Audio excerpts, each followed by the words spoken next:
పచ్చిమిరపకాయలు కొంచెం ఉప్పు వేసుకొని నూరుతున్నాను. టమాటా మొత్తం పొట్టు తీసి పెట్టుకున్నాను.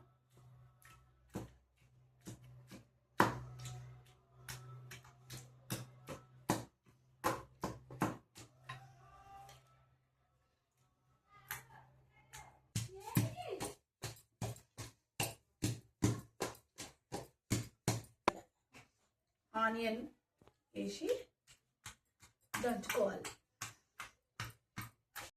చూడండి ఫ్రెండ్స్, ఇవన్నీ వేసేసి మెత్తగా దంచుకోవాలి. ఇవన్నీ వేసి మెత్తగా దంచుకోవాలి ఫ్రెండ్స్.